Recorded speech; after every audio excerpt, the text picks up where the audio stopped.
We are live from Berg. We have Google Plus. This is YouTube. And today we're streaming because we have to talk about dragons. Hello, audiences everywhere around the world. I'm Ollie, this is Harry, this is Lee, and today we are talking about all three films in the How to Train Your Dragon trilogy from Dreamworks Animation. Franchise, because me and Harry. Yeah, well, whatever. based on the books by Cressida Cowell. Cressida Cowell. Cressida Cowell. Pronounce it right. Oh, okay. Irishman. Anyway, so yeah, babies first. I'm gonna let Lee start as this is very close to his heart. Him being the youngest and all that, him being the boy in this hangout. Yes. Oh. So, Lee, please give us your thoughts on. I thought you said I was becoming a man. Yeah, please give us your thoughts on the first movie, How to Train Your Dragon, from 2010. Okay, How to Train Your Dragon. Well, be serious. Sorry. Be serious. Okay. Okay, so basically, it was all the way back in 2010, and I remember seeing like the adverts for How to Train Your Dragon, and I saw the. I said serious.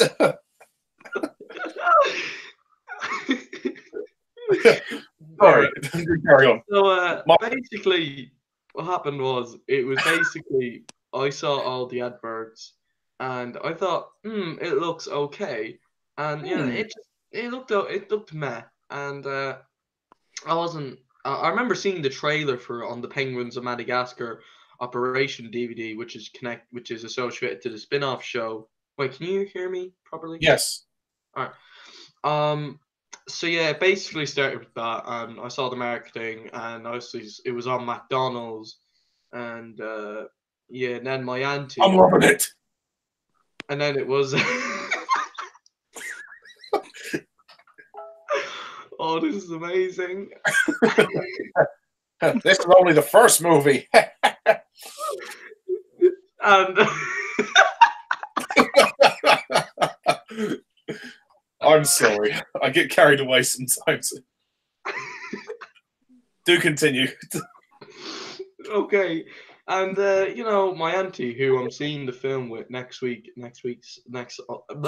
Sunday, and she gave me the bootleg of it, and I didn't really know what to expect. And I watched the film. Oh, but I loved it. I loved I loved it. I fell in love with it. Mm. And I think it's like with the original Kung Fu Panda, both films, they weren't expected to be where they are now. Like, if you look back on 2008 and 2010, they were expected to be not very great, but not good either. Don't worry, Ollie. You can keep yourself. Oh no! Sorry, I had to cough, so I didn't want to interrupt you when you were talking. No, dude, that's fine. You cough, you cough. I mean, this is a live stream. Right. I'm an asthmatic. All right, and basically, I thought. And you look at both films and you go, oh, the trailer, oh, they don't look that great. They kind of look generic. And then you watch the film themselves, they're great. And you look at them now, you're amazed at how much they've gotten to. And I think How to Train Your Dragon is a very good example of the way it's like the first film is like this big build-up. It's kind of it's not really a setup. It's kind of like one of those old DreamWorks films where it's like Monsters vs. Aliens, Megamind, Shark Tale. It feels like a standalone film, doesn't it? And it doesn't feel like, oh, there could be a sequel. Then they did do the TV show and the shorts and the film. It's even better. And I think the first film, it's a great build-up. And I think they took a very cliche premise and a story and they did it very well. And they did a good job taking a book that because originally it was like Harry. I think I told you this before. Originally, it was supposed to be very faithful to the book, Mm. and basically, Toothless in the book was really, really small, and they were gonna make him a terrible terror. But then they thought, oh, it'd be too cute and whimsical for a DreamWorks film, since DreamWorks loves like making the big parody of the book. Yeah. They did something far superior to the book. They made Toothless a bigger dragon, and don't get me wrong, I enjoyed the books. I just think the movie is much better. But the books are obviously pretty good as well. I haven't read all of them, but I've read most of them. And I really love the soundtrack. I love the animation. I love the characters, which I'll talk about the characters like when we finish up, like when we get to the third film. Yeah. Oh, I mean, if you want to talk about them in this film, you can. That's totally up to you, man. All right. Well, I think Hiccup is kind of like he's cliche and all, but he's a very good character, and I like how he's wait, can we include spoilers in this reflection, Ollie? Oh yeah, sorry. Any viewers out there, we're gonna do spoilers for all 3 movies, so you've been warned. All right, I think Hiccup, he's definitely a character where it's like a lot of characters. I think especially Lloyd. I think Hiccup's gotten a lot of age in him, and like you look at him from the first film, and you look at him in the third film, and the ending of it, it's so weird. Yeah, he goes on quite a journey, doesn't he? I mean, in the first movie, he's a bit of a dork, isn't he? He's kind of a nerd, and he's just sort of doesn't really fit in. It's hard to believe he's actually Stoic's son, to be honest, because he's so out of place. But yeah, he really does. He almost changed the way they live in Burke. Definitely, and it is very weird how it's like at the end of the third film, he's even married and all, and has kids. Just wow, what an amazing character development. Yeah, I mean, who knows if they made a 4th movie, he might even end up being on Facebook. Because his father had to. His father. And I think Hiccup was a very good character, and then there is the rest of the gang: Rough Nut, Tough Nut, Snotlout, Fish Legs. They're awesome. They're very good. I think they get more development as the TV show. Yeah, in this film, they're just kind of there, aren't they? They're just there for the training scenes. They don't really do much as characters until the other films, and as you say, the TV shows. So yeah, it's kind of like the Furious 5, really. Basically, it's basically kind of practically the same thing, really, since they do have a lot in common. And I love comparing both franchises, which I'll get to at the end of the reflection. And I think Toothless and the other dragons. Toothless is adorable. I love the story of Toothless. Would you say that? Sorry to interrupt. Would you say Toothless is kind of like has the face of Stitch? He looks like a dragon, but he kind of has the mannerisms of a dog. He's kind of a little puppy. Modeled after Stitch. Yeah, that's what I mean. But his characteristics are kind of dog-like. Like when he's being affectionate to Hiccup, he's just kind of like he like licks him and everything. So, and please don't take that in the wrong way. But do you not get that impression? Yeah, he definitely has the dog-like, and kind of my dog Odie kind of acts like Toothless a little bit. I remember when I first got my dog, he was only like a pup. I remember putting my hand out and, expected to do what Toothless does. He actually did it, so I was like, wow. Sweet.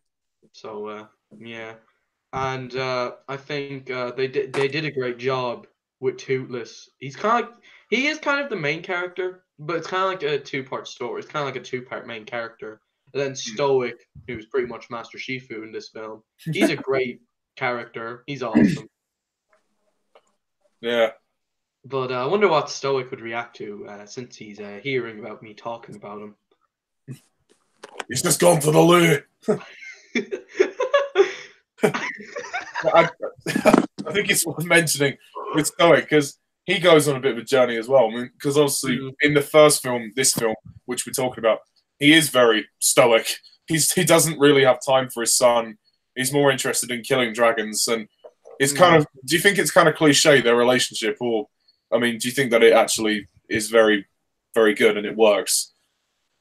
Cliche, yes, it is very cliche, but it's the execution and how you tell it and how you do the cliche. And I think that's this and along with Kung Fu Panda, it's how they tell cliches. They use cliches in their own unique way, and I think it really, really works, and it works perfectly for DreamWorks. So I think you really do feel they are cliche stories, and they are both very mature. And I think Dragon, like I think Stoic is obviously a very good character, but look, like you could say, oh, he's unlikable. Yeah, that's true. But look Yeah, at Shifu. He was also unlikable. He was yeah, very unlikable in the first film. yeah. And and then Gobber, who is also very funny. He's hilarious. Good old Craig Ferguson. He's actually voiced by a different actor in the TV show, so he sounds so much like Craig Ferguson. But then yeah, and then there's wait, am I forgetting about someone? Astrid. Oh yeah. Oh, you didn't forget Astrid. That was deliberate. Well, What can you say? What do I think of Astrid? There's a reason why they have the shot where she swings her hair around in front of the fire. Well, what do I think of Astrid? She's sexy. Ding ding, boner alert. There's actually Ollie in school. One of the students in my class got a boner because of something. Then they made a joke saying, "Jack's got a boner. Jack's got a boner." Jack's gonna jack on Astrid. Yeah, but Astrid is obviously very sexy, very attractive, especially by the third film. And Well, she ain't bad looking in the first one. sorry, She ain't bad looking in the first one. she's not. She's not bad looking, but she's kind of she's cool. But Yeah. as we get later on, and then she kind of does look ugly in Riders of Berk. But Race to the Edge, the second film and the third film, which oof. Do you like the relationship between her and Hiccup in the first film? Of course I do. You just stick the finger up at me. Yeah, because I wanted to. Oh, fuck you!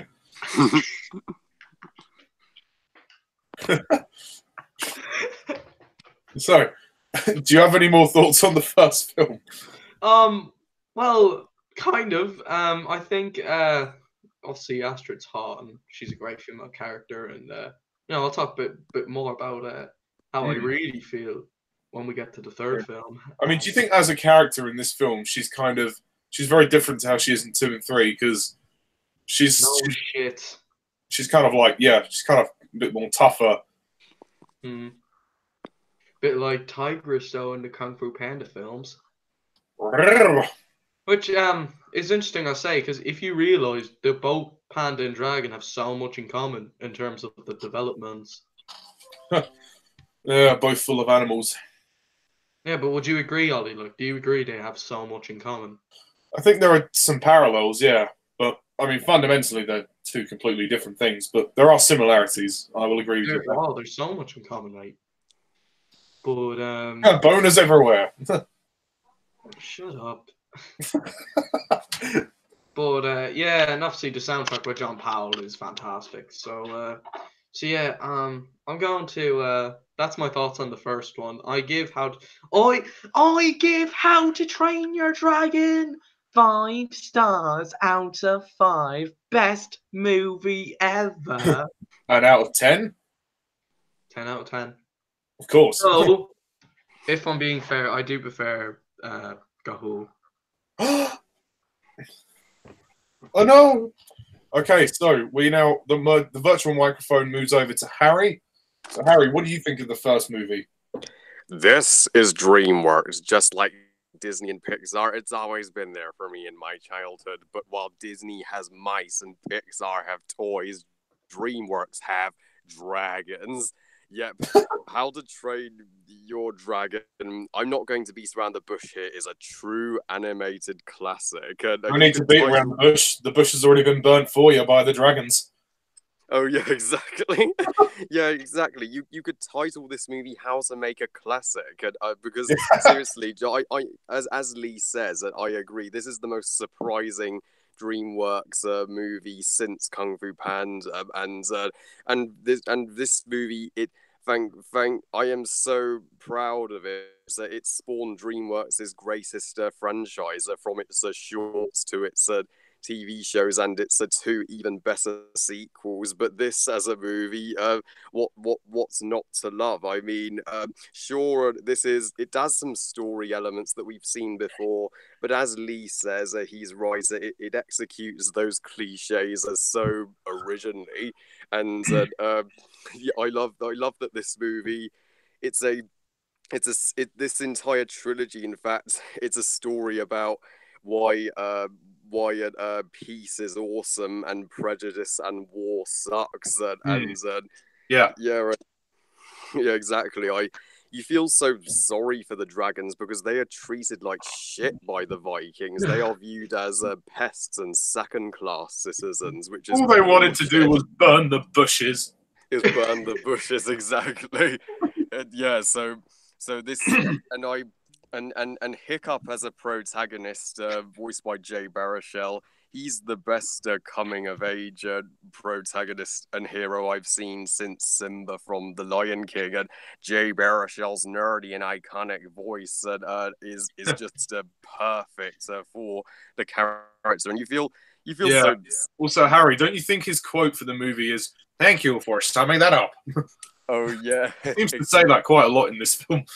Oh yeah, he says it twice after Gobber points out what Stoic thinks of him, and after Astrid is explaining how he's just lost everything towards the end. Yeah, yeah, Hiccup. He's at first he's a screw up who just wants to fit in with the Burkians, but after he shoots down Toothless, he's the first to shoot down a Night Fury, the rarest dragon in existence, and he's thinking and at first he intends to kill Toothless, but he sees something in Toothless that makes him go, "What the fuck am I doing?" So he Oh no, it's Stitch. Exactly, it's Stitch, and yeah, I will. Yeah, I absolutely love how Toothless's design is similar to Stitch because Dean DeBlois is the director behind Lilo and Stitch, the underrated. That's my childhood, though. Same. That's a good movie. That's an underrated Disney masterpiece. I'm like, yeah, Dean DeBlois, he's just an expert at directing family movies. Just he should direct more animated films. Hopefully he'll direct Legend of the Guardians too. If it ever happens. Yeah. I hope it probably will. I can see it happening. Yeah, fingers crossed. So he lets Toothless go, and when he bonds with Toothless, he finally sees that dragons are not the killers that Vikings thought they were. Everything that said he's been educated about dragons is bullshit, and Hiccup is. Screw you, Dad. I'm right. You're wrong. That's exactly what he's saying, and Toothless himself is one of my favorites movie characters in general. He's adorable and badass, and whenever Toothless whenever Toothless is being harmed, we just cry because he's that lovable, and his. And I'm so relieved that the dragons never talk in this movie because they don't need to. That makes for some of the best silent animation I've ever seen. This is not B movie. Thank God. Yeah, they don't need to talk. Yeah, you like jazz? Oh yeah, exactly. So DreamWorks weren't afraid to show what the dragons are feeling instead of telling us, which is awesome. And the moments, the friendship with Hiccup and Toothless, it's one of the greatest friendships I have ever seen on film, and just the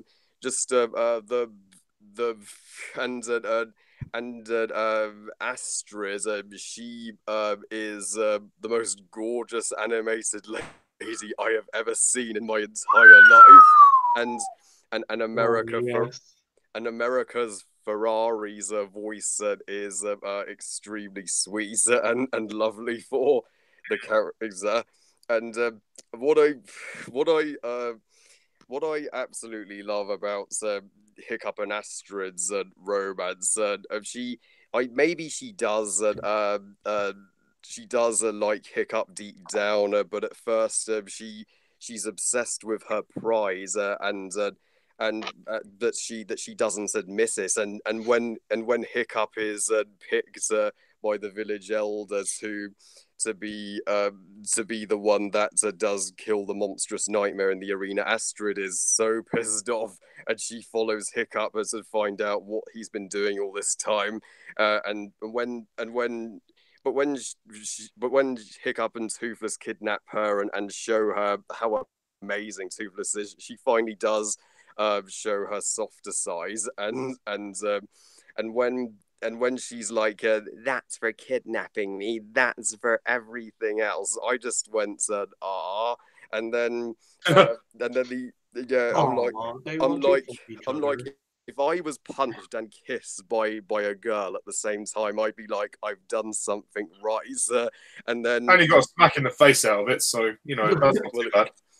Well, exactly, and the dragon riders at rough nuts and tough nuts, fish legs and snot louts. I know you criticize them for having a lack of things to do in this movie, but I don't mind that because they would have more to do in the sequels to make up for that, and I absolutely love every single one of them. They have unique personalities. You can tell who is who, and and and and and and without them, Hiccup would never succeed in what he's doing. They're literally the Furious Five of how to train your dragon, and I love how and the designs of the dragons are astonishing, with each dragon having their own distinct look, from the nadders, the gronkles, the monstrous nightmares, the terrible terrors, the sicklebacks, and especially the Night Furies. And Gobber has the most hilarious lines in the movie. Yeah, if you want to get out there and fight dragons, you need to stop all of this. And You The just great make impression, it by the way. all of you. oh, fags, not a bad Craig Ferguson impression. And Stoica may be a little unlikable at first in this movie, but said he was meant to be a redeemable character. Yeah. That was the purpose of him. And after he disowns Hiccup when he's like, "You're not a Viking, you're not my son," but then Fuck you, son. Fuck you and all your dragons. oh yeah. I was waiting for that. Yes. Yeah, that's when Stoic was at his lowest low. But in the finale, he does see, oh shit, said Hiccup. Why didn't I listen as a Hiccup? I've gone too far, and the flight scenes in this movie are fucking breathtaking. This is the best looking 3D movie ever made, even more beautiful than Avatar, in my opinion. Just you feel like you're just ducking and diving and flying on Toothless over the ocean and the cliffs. And this, I can't believe the sequels looked even better than this movie visually. And I absolutely love. Oh, sorry, we boring you, Lee. I thought. Oh yeah. I thought I'm making a joke. Oh yeah. And the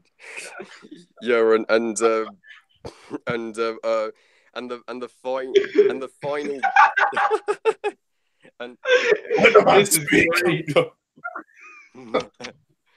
and the final battle in this movie with the Red Death is one of the most badass finales I have ever seen in a family film. The Red Death is the one non-human antagonist in this franchise, Which kind of sucks. Yeah, that does kind of suck that the Red Death doesn't doesn't have as much development as a Drago or Grimille, but said Or anyway, even Vigo. or even Vigo, yeah. But the Red Death was still terrifying as fuck, and when What are you saying about me? I'm the Red Death. oh yeah, exactly. What are you saying about me? Exactly. And then when the, I'm and gonna then, fucking and eat you. and So then get someone your else ass in this in here. I think there's 4 of us in this hangout. oh yeah, look, sounds like this.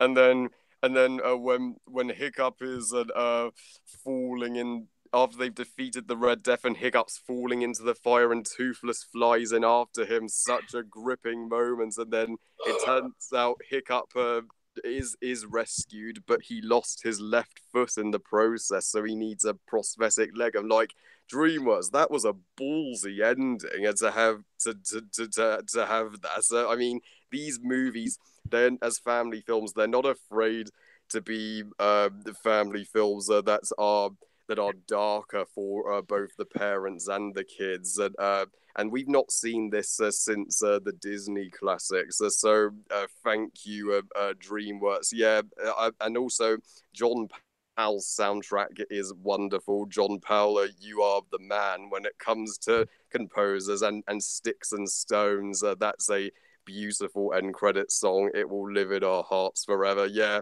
So Sticks and stones may break my bone, but my bones will never hurt. Exactly. Thank you, Stoica. So yeah, It's all right. oh yeah. So yeah, overall, yeah, how to Train Your Dragon Souls. There's so much babysitter shit for kids out there, but How to Train Your Dragon isn't one of them. Please, DreamWorks, make less movies like Boss Baby and more like How to Train Your Dragon. Yeah, I'd give How to Train Your Dragon a 10 out of 10 and 5 stars out of 5. No, and it's sorry, also, you're forgetting something. And You forgot to do. I give How to Train Your Dragon. Oh yeah. You just did that racing, and also just want to mention this is better than any of the Pixar movies and better than Toy Story 3. I agree. Wow. I actually think Harry. I actually think all the Panda and Dragon films are better than all Pixar films. Yeah, I can see why.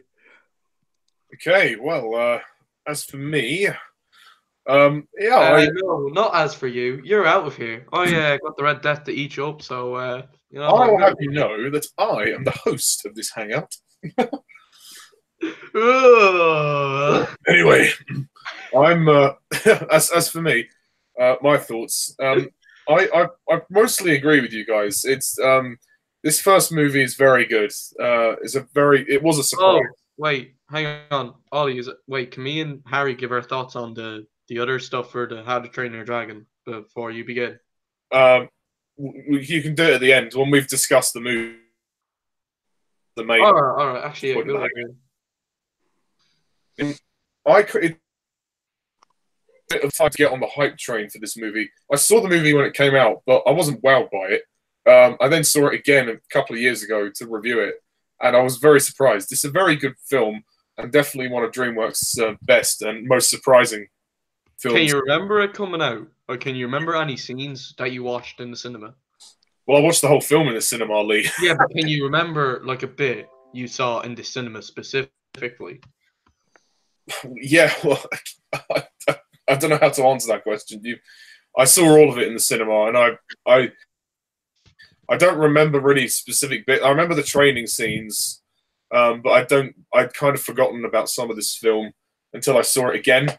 But it's a very good film, and I really like the story. I mean, Hiccup as a protagonist is great, and I like the fact that he's kind of a nerd, doesn't really fit in. Bizarrely enough, the character design looks a little bit like my cousin when he was younger.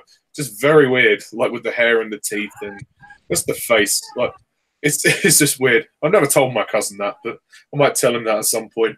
But anyway, it's a lot of fun as well, and it's breathtaking. I mean, these are definitely there's definitely infusions of Lord of the Rings in these movies, like the epic scope of them, the style.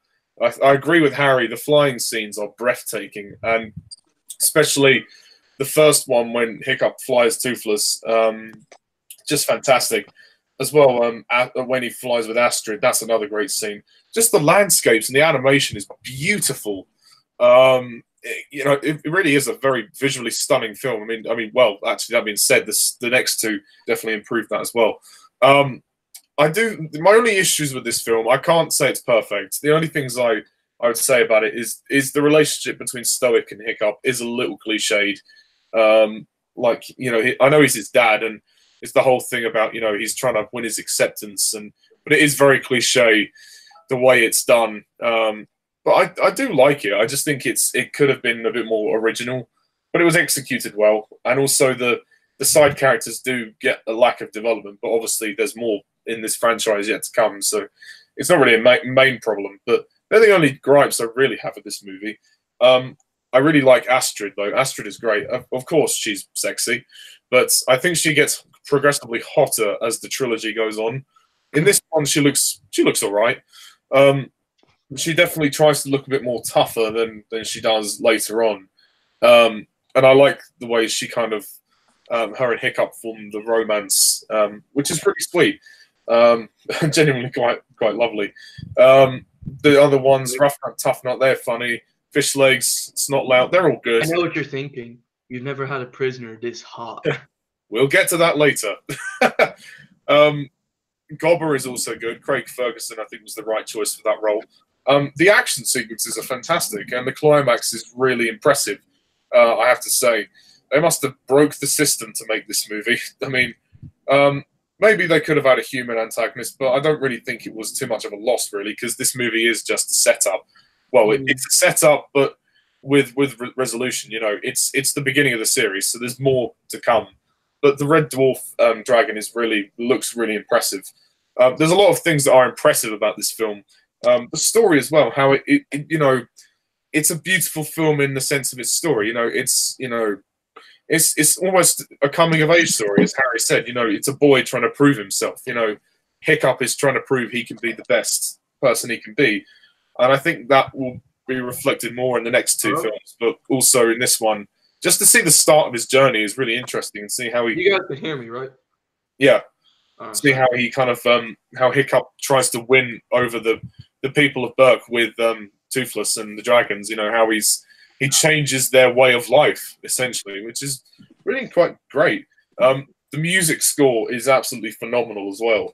It's got that Viking Nordic sort of feel as well, but also has like epic moments, breathtaking emotion as well.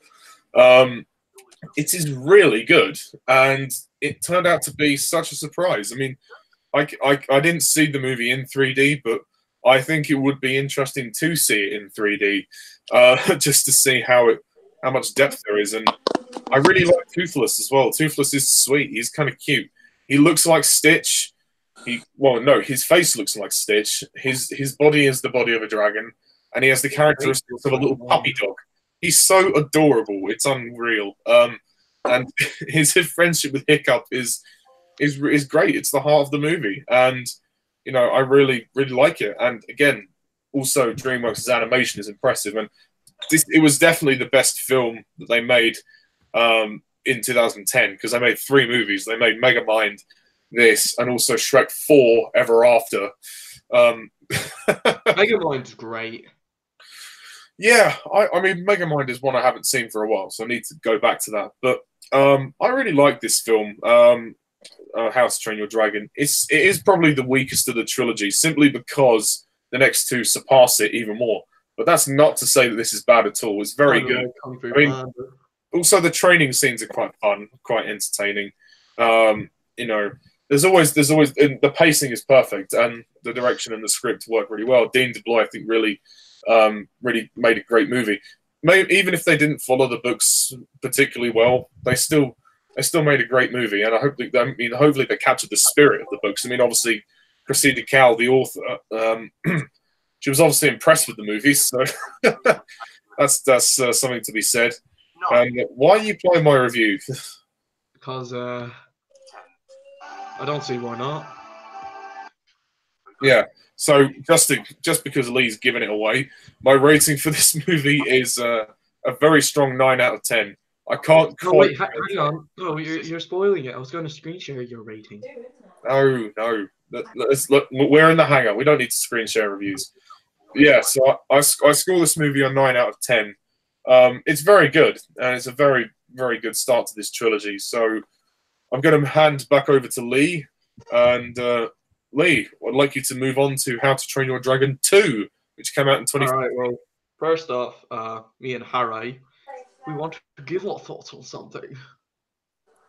If it's about the TV show, it can wait till we finish the movies.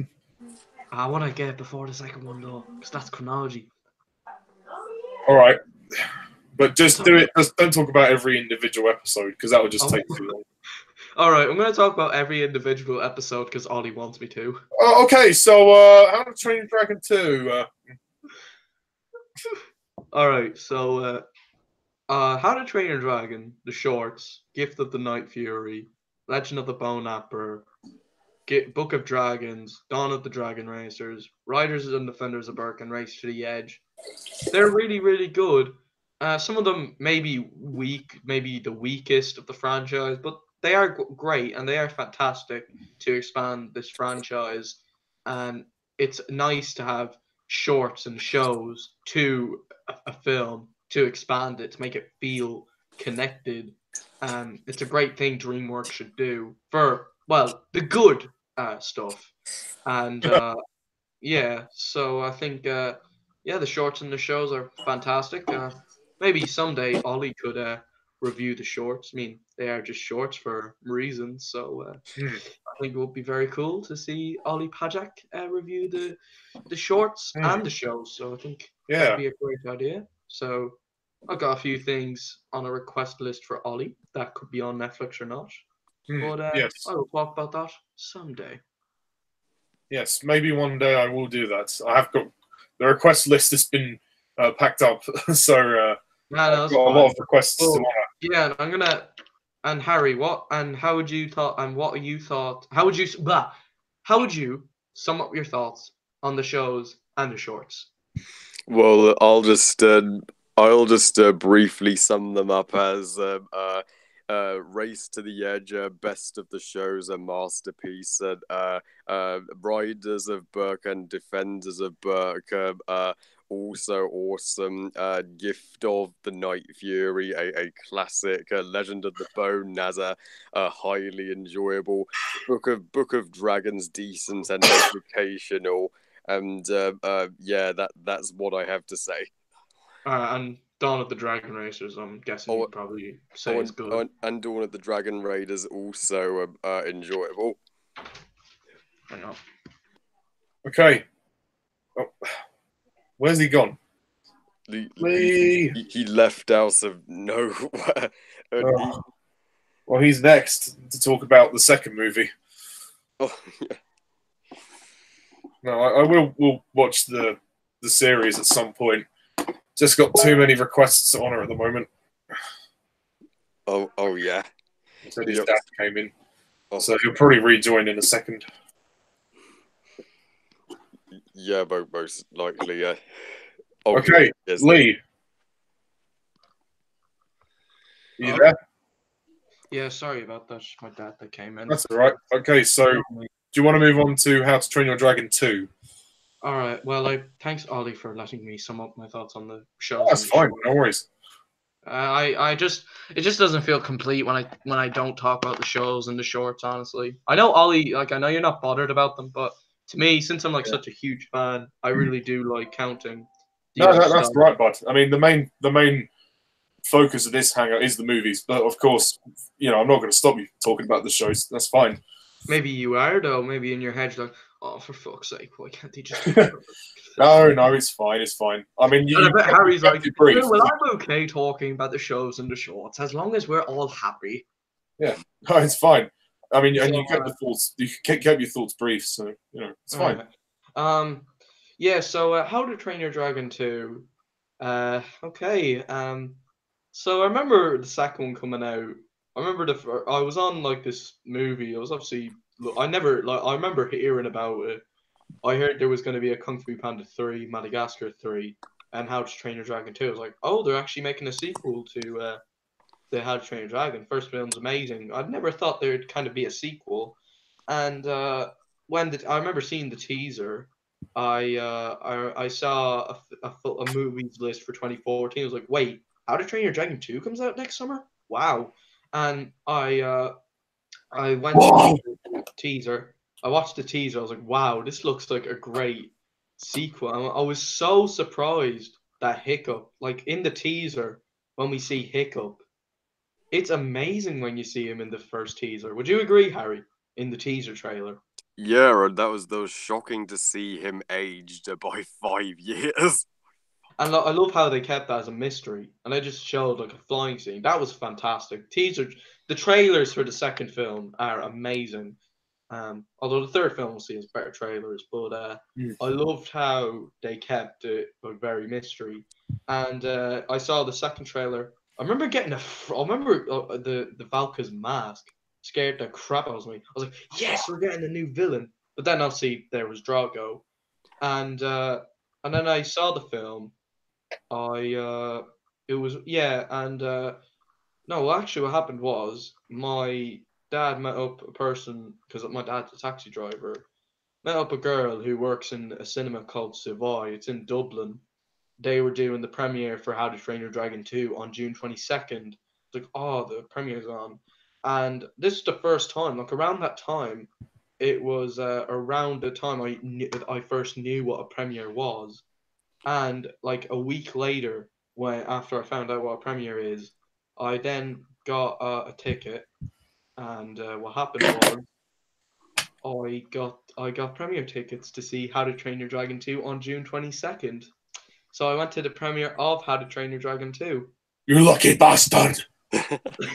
So yeah, and that was the first ever premiere. I remember getting so excited. I didn't know what to expect. I was expecting so little, but when I saw it, you got to see Stoic in all his glory.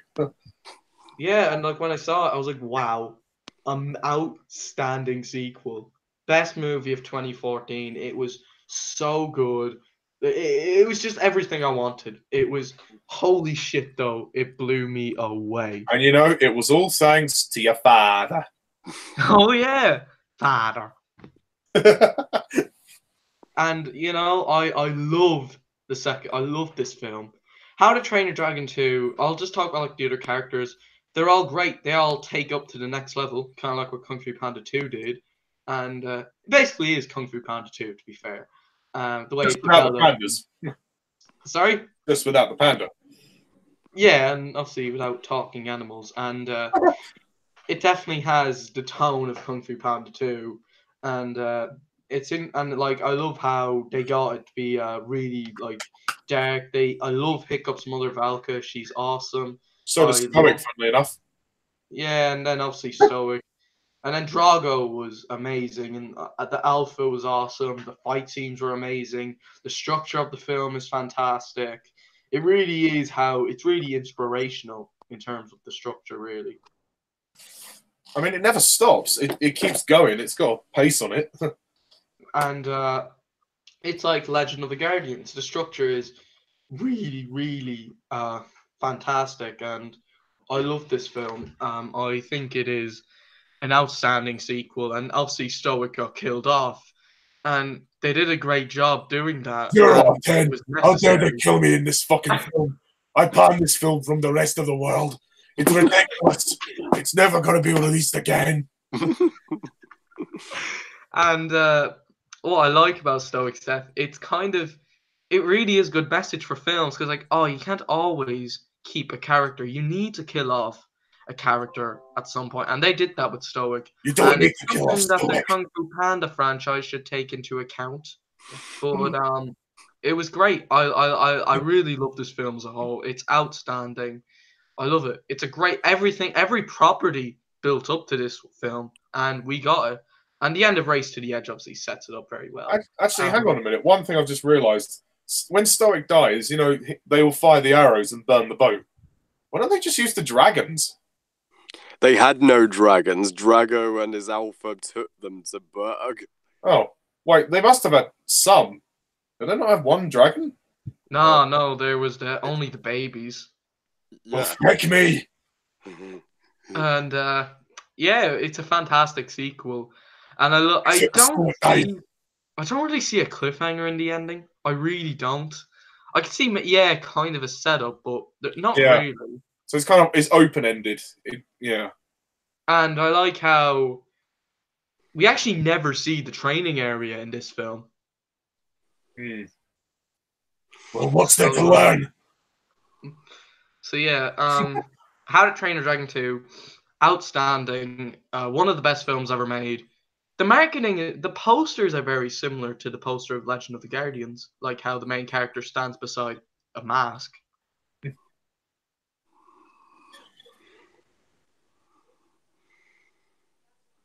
Are we all silent? You know, we were just letting you speak. All right. Continue.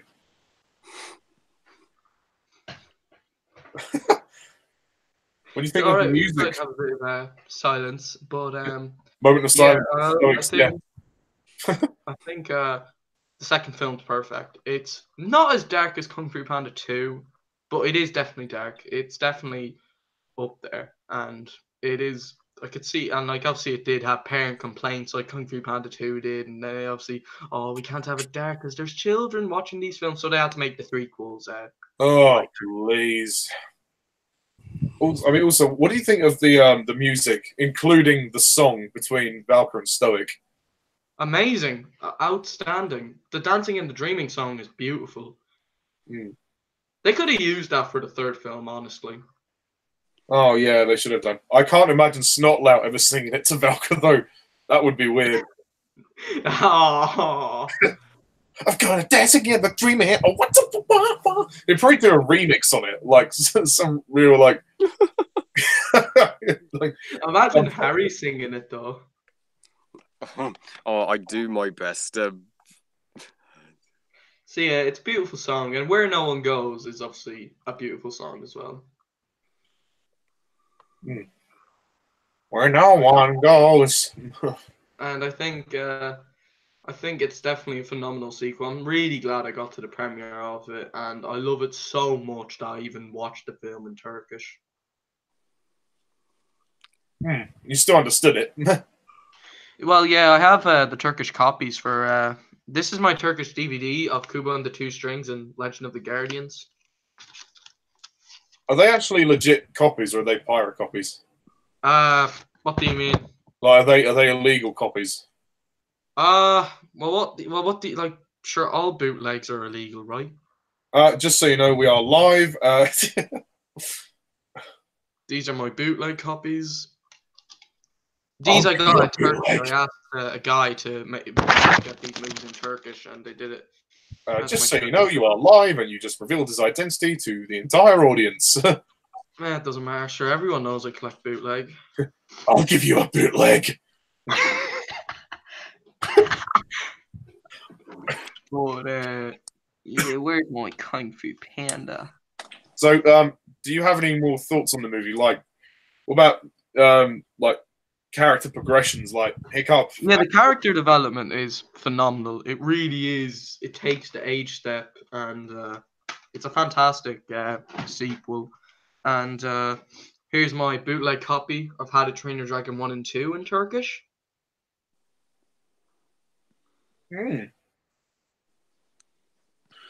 Sweet. But sure, I've made a lot of copies, Ollie, so it's not really illegal.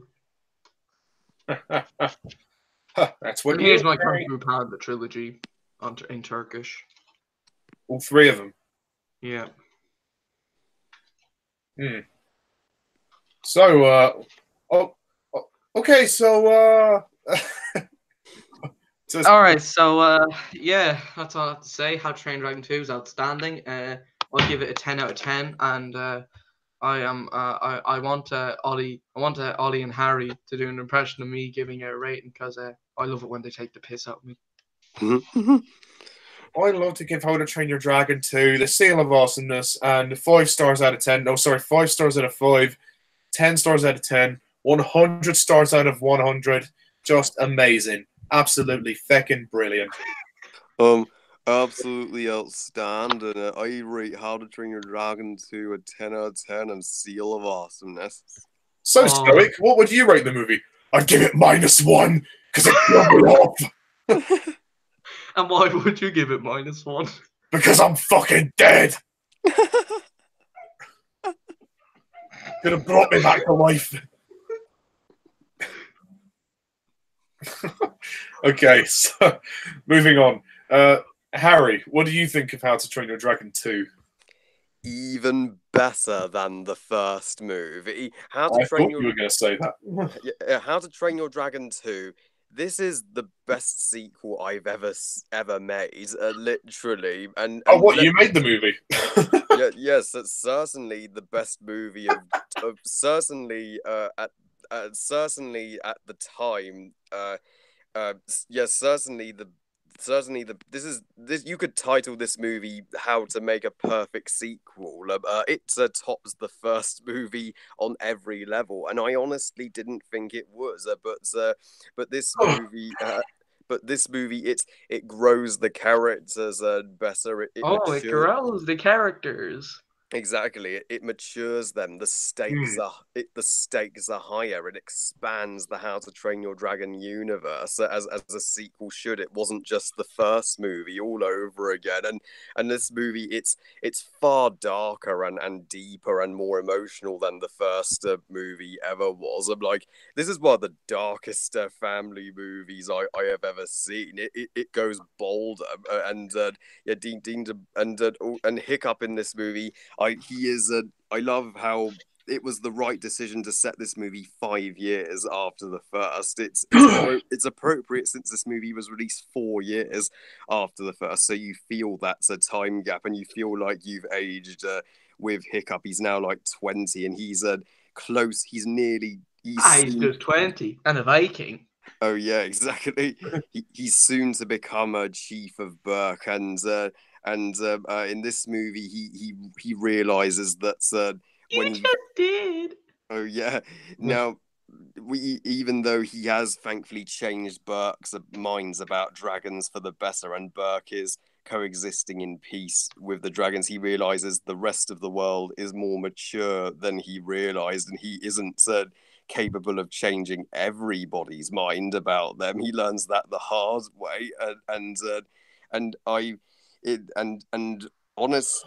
And Valka, Hiccup's mother, of Hiccup's parents, I like her better than Stoic because Hiccup is far more like her than he was like Stoic. Hiccup, he inherited his gifts with the dragons from her, and it's such a heart-wrenching backstory when we hear that Valka, she was one of the few people on Burke that did stand up for the dragons at the time, but she was taken by Cloudjumper and then presumed dead for all these years. So when Hiccup reunites with her, it's just heartwarming. Him bonding with his mother, they're my favorite moments in the entire movie. And Cloudjumper, her dragon, his or her design is freaking awesome. And and also, yeah, Hiccup and I mean, Valka and Stoic reuniting, their song "Dancing and for Dreaming" that made me cry.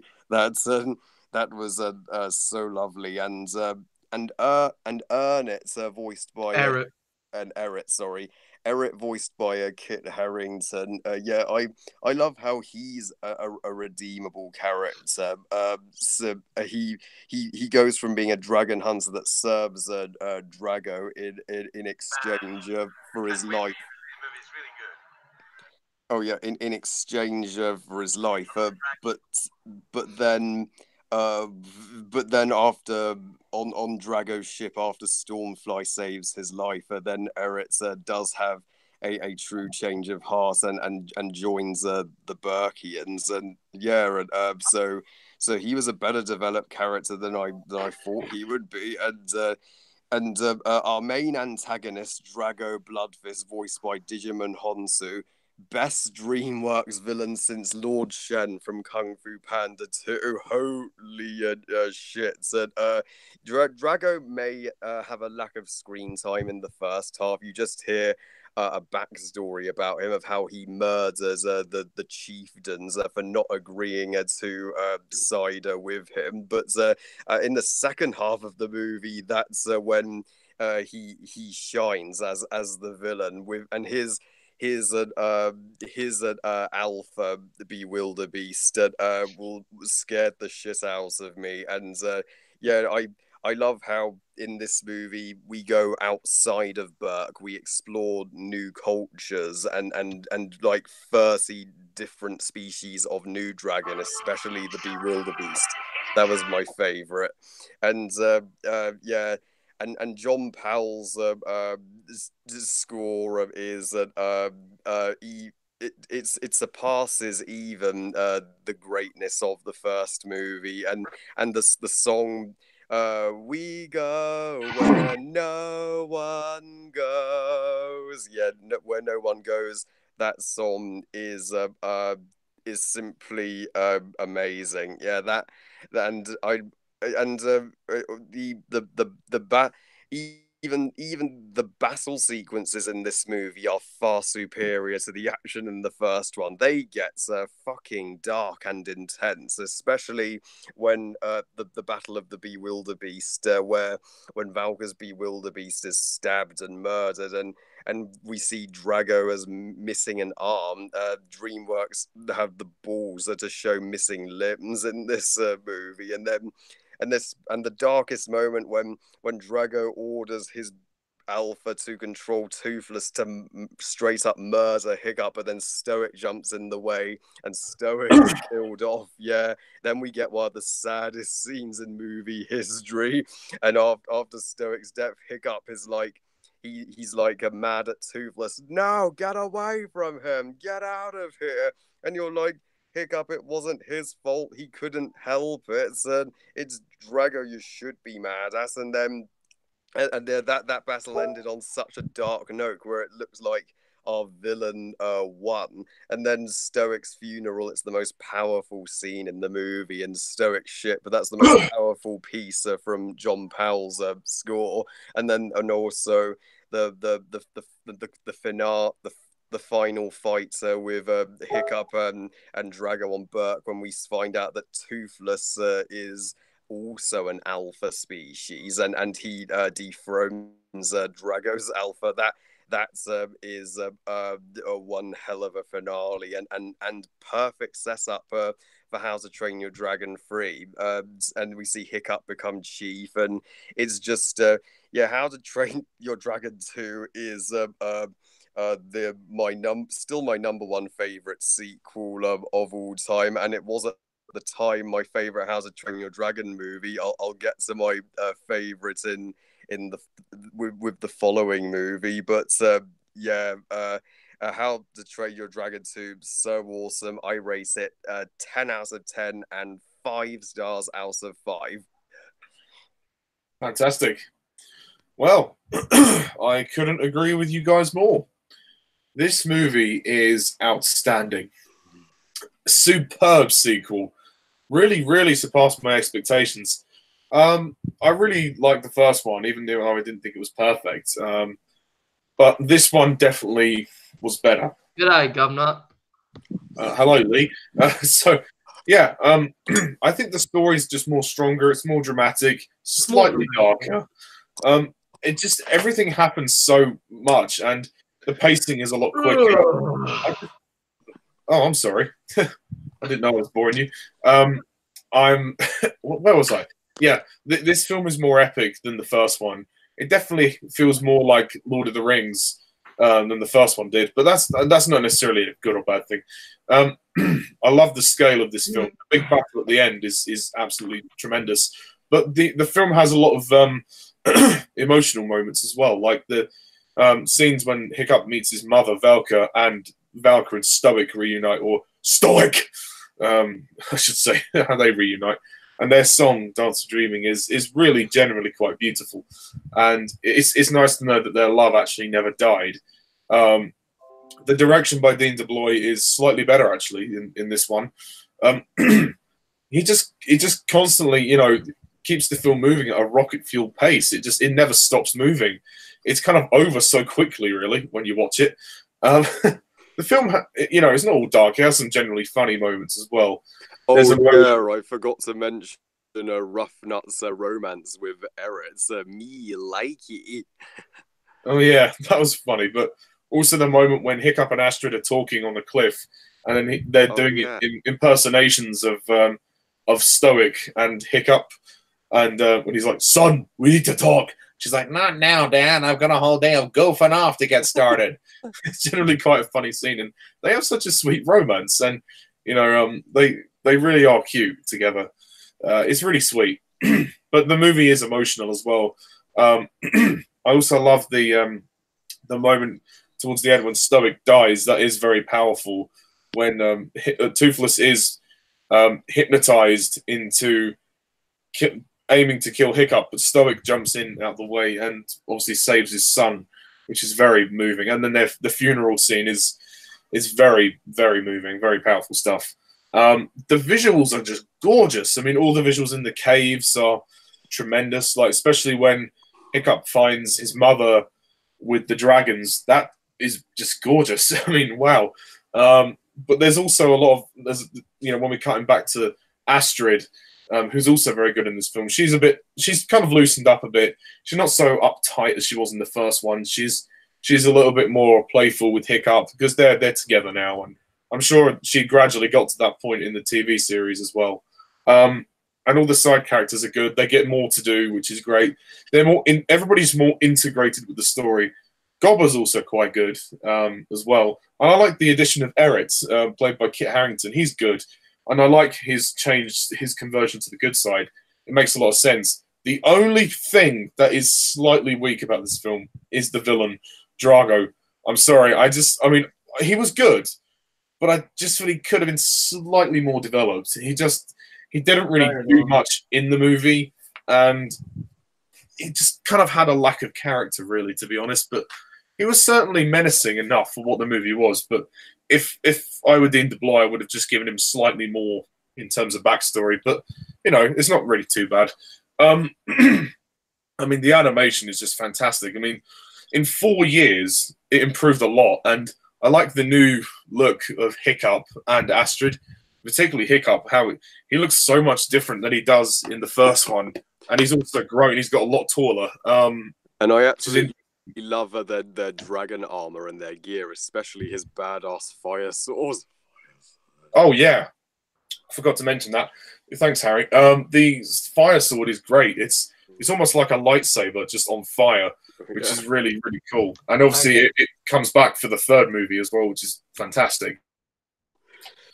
And yeah, all the action sequences are superb, and fighting the Alpha at the end is great too. And I think the ending is nice. It's open ended. It does resolve, and you know, Hiccup does realize that it wasn't Toothless's fault that Stoic died, and you know, when Hiccup becomes chief and then Toothless becomes Alpha, that was genuinely quite lovely. But yeah. And you know, Hiccup goes on quite a journey in this film, and you know, I do like Valka as well. She's really good, and she gives her reasons why she left and why she didn't come back after all those years. And her backstory was generally quite sweet. A bit different to Poe's mother, a bit different to that, because Poe's mother, I think, is dead, whereas Valka obviously is very much alive. She was just hiding away all this time.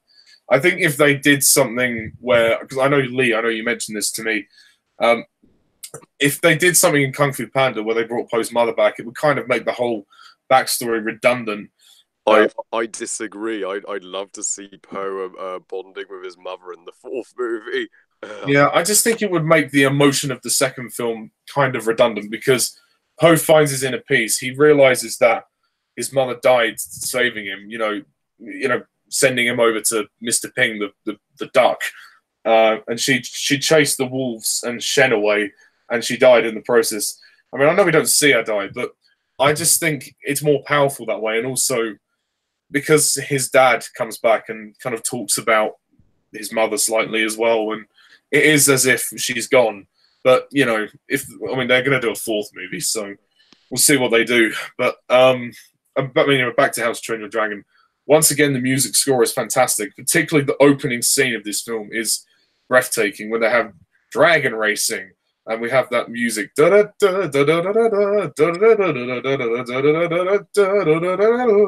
continuing with some of the same themes from the first one, which is, it's incredible. And again, the flying scenes are just superb. I mean, how in God's name did it actually improve? But it did. I mean, no wonder it took them 4 years to make this movie. If you're going to make something that's really good, worth taking a long time to make it, I say. But yeah, overall, I don't have much else to say about it. I think it's a very good film. Seen it a couple of times now and been very impressed with it. And DreamWorks should be very proud because I think it's some of their best work. So I score How to Train Your Dragon 2 a definite 10 out of 10. Would you? I'm going to give How to Train Your Dragon 2 a 10 out of 10. I give How to Train Your Dragon 2 5 stars out of 5. Best movie ever. So, unless there's any other TV shows that come between this and 3, I think. Ollie, would you agree How to Train Your Dragon 2 is better than Big Hero 6? Oh, yeah, way better. Way better. Big Hero 6, funny that's a film I've never got into. I saw it in the cinema. I thought it was all right. It wasn't bad. But I don't think it's as good as everyone says it is. I agree. Big Hero 6 is amazing. I don't see what's so amazing about it. I thought it was good, but it's not something I'd rush back to. But I thought it was good. I thought it was good.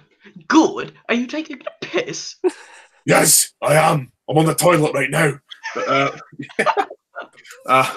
with the sad departure of Stoic, we move swiftly on to How to Train Your Dragon 3, the hit which has just come out in the cinemas literally a week ago. Wait, can we just hang on? Can we have a bit of a break because I have to do a little bit of things because I do want to. But yeah, How to Train Your Dragon 2 and 3. Well, all right. Okay. Oh, need to get my workout done. Need to exercise. Because I'm not ready. Because I'm getting my tissues ready to talk about this movie. I was going to say, Lee, please give us your thoughts on How to Train Your Dragon 3, the hidden one, whenever you're ready. Get my workout done. Hurry up! All right. Okay. Well, since this is the final one, all right. I just want to talk a little bit about some How to Train Your Dragon before I get on to this one. So, all right. Between How to Train Your Dragon 2 and 3, honestly, I don't want there to be a series set between Dragon 2 and 3. I just find it unfair because How to Train Your Dragon has 2 shows set between 1 and 2. Kung Fu Panda only has 1 show set between 1 and 2. And yet has a Paws of Destiny, which is set after the 3rd film. I just find it unfair if How to Train Your Dragon got a show set between 2 and 3. Yeah. That's just the 3rd movie's come out now, so there's not much point, is there? Yeah. There is the comics, though, and I do hope for a short film, but I might read read the books.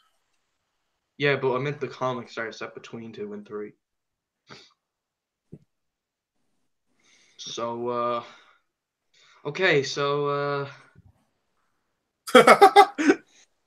okay, so, screen share. Huh? Alright, so How to Train Your Dragon 3, The Hidden World. Well, I can say one thing for sure.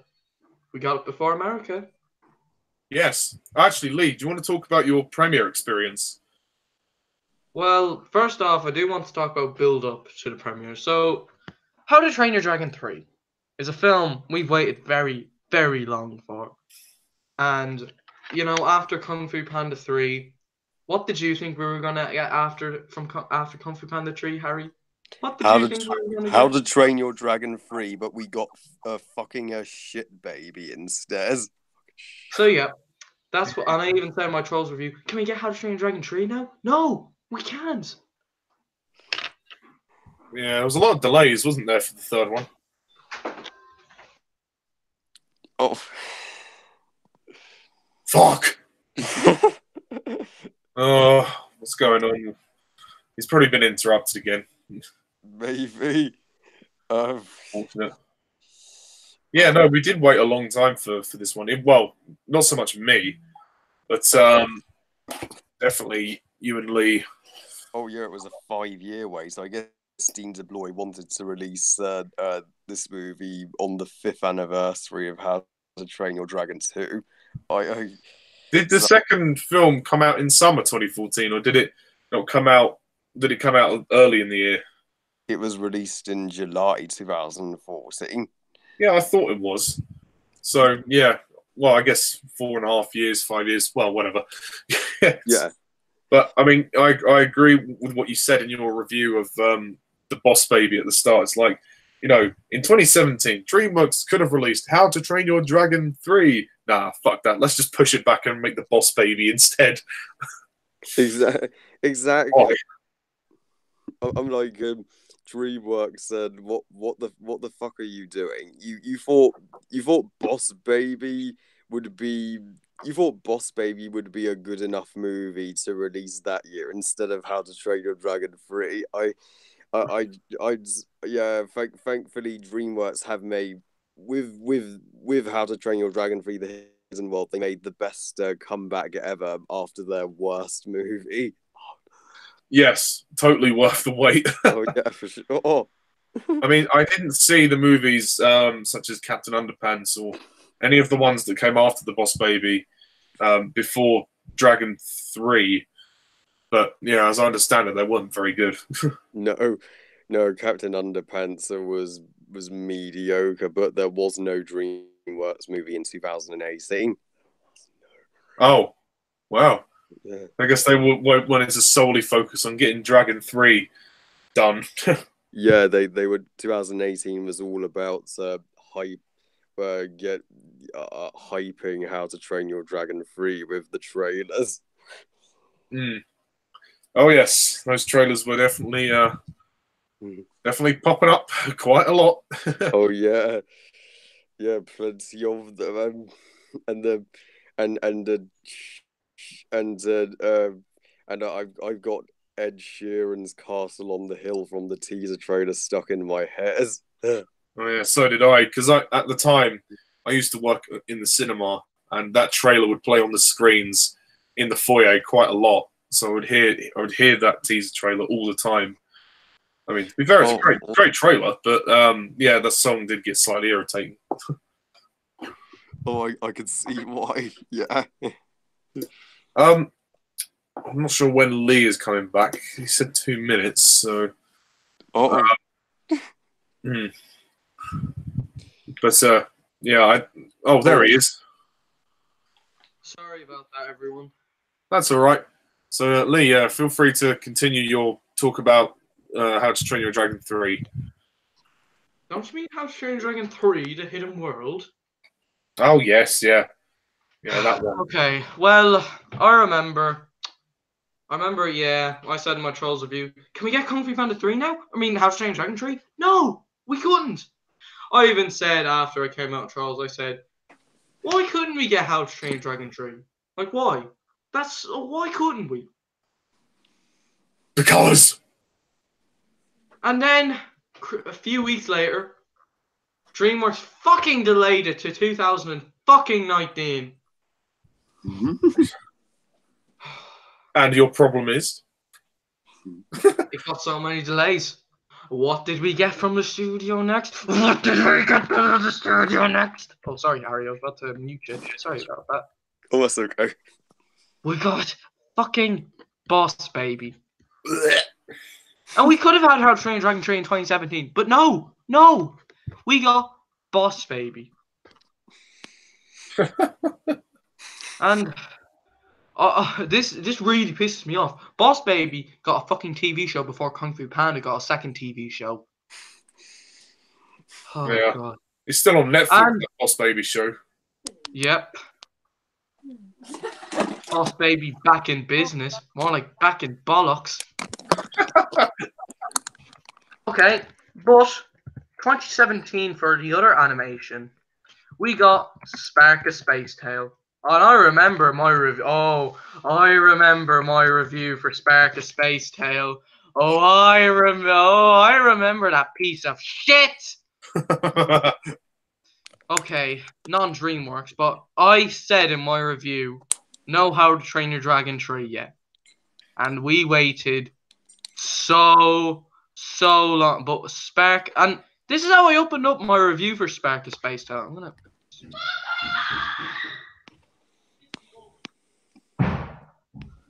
Here's how I opened up my review. Sorry about that. That's my brother and sister. This is how I opened up my review.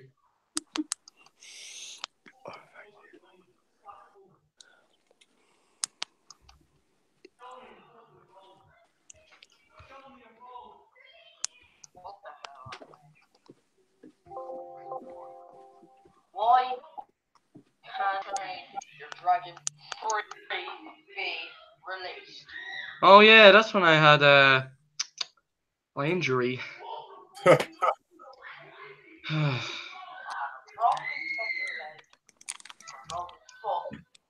Release it now.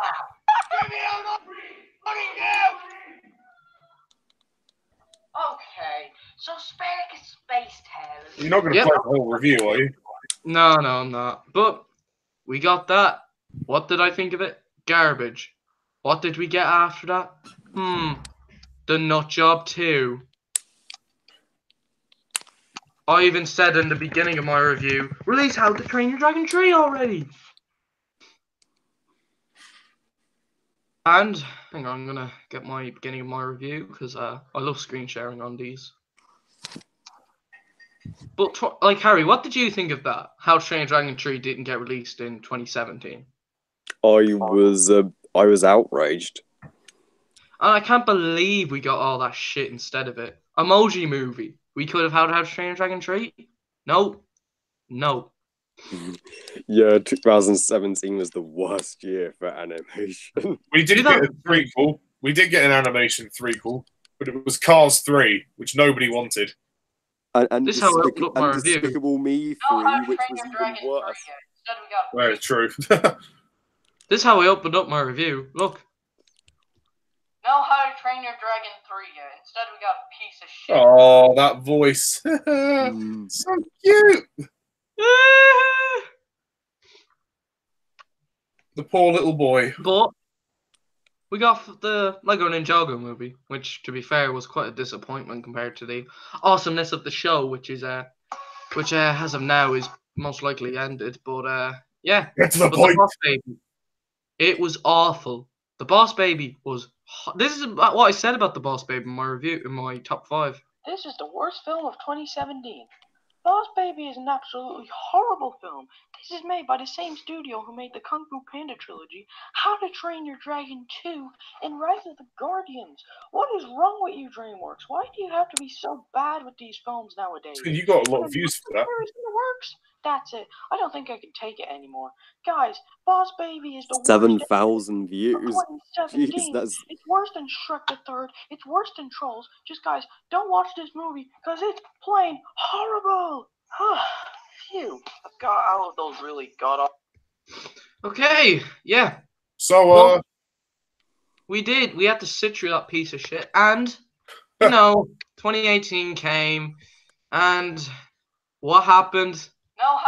We got the teaser. I was hyped. I remember saying, yes, we finally have it's finally coming. And December 16th came. The Australian premiere was on, since Australia got it on the 3rd of January, and the premiere was on December 16th. I was so happy for them, but I was so jealous because I was like, wow, they get to see it before Christmas pretty much. But January 27th came. I went to the premiere of the 3rd film and went into it. I love this film. It is the best movie I've ever seen in my entire life. How to Train Your Dragon 3: The Hidden World is so good. Oh, why do I have to do that? Sorry about that, everyone.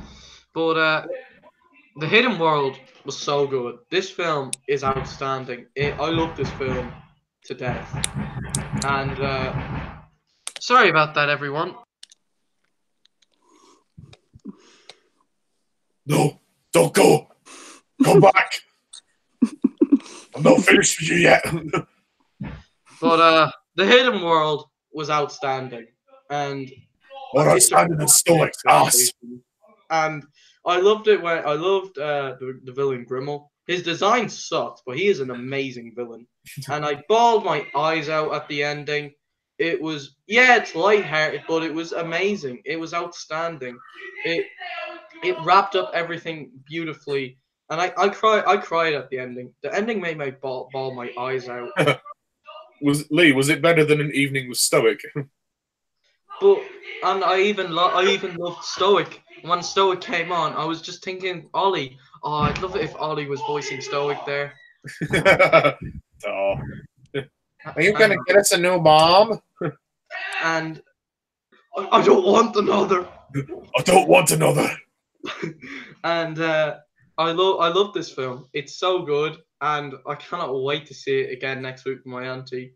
And and that auntie was the one that got me into this franchise. So, gonna be a good way to end it. So, it wrapped up everything beautifully, and the Light Fury is obviously very cute and very sexy. So, they should have called her Toothless. But it was to keep her wild. So and then there is Astrid. Astrid. Well, how do I... Harry, can you sum up my thoughts on Astrid in this film? Fuck. Sexy as fuck. Ding ding, boner alert. I even made a joke saying, imagine if someone got a boner because of how hot Astrid is. I was turned on. Oh, she's so sexy though. I mean, and the best part of it is you get to watch her on the big screen and with surround sound. And her hair though. Ooh. Oh. This shot though. What a beautiful shot, isn't it, Harry? Isn't it, Ollie? Beautiful shot for a beautiful girl. I know, right? And just want to. In, out, you shake it all about. You do the okey-dokey and you turn around. I got this feeling inside my bones. Oh, no, it's like, I've got this feeling inside my boner. That's how you'd say it, but yeah, but the Hidden World's ending, like, she's so sexy though. But yeah, she's even sexier than my old school crush. That's saying something because Astrid is an animated character. I know, and it doesn't prove how much I want. And to be honest, I can't have a crush on Astrid. Well, who doesn't? Exactly, especially in this community. Yeah, why would Snotlout have a crush on Hiccup's mother instead of Astrid? I don't get that. Because Astrid was taken. True. That never stopped people before. But sure. Yeah, but sure, my Astrid was fucked. So yeah, alright. She's so sexy. I love the film as a whole, and it was worth the wait, and it wrapped up everything beautifully. They kind of left it open, but I'm gonna talk about that someday. On to you guys. Okay, before we move on, what's your rating out of 10? And yeah, just like summarize. Hang on, need to screen share that.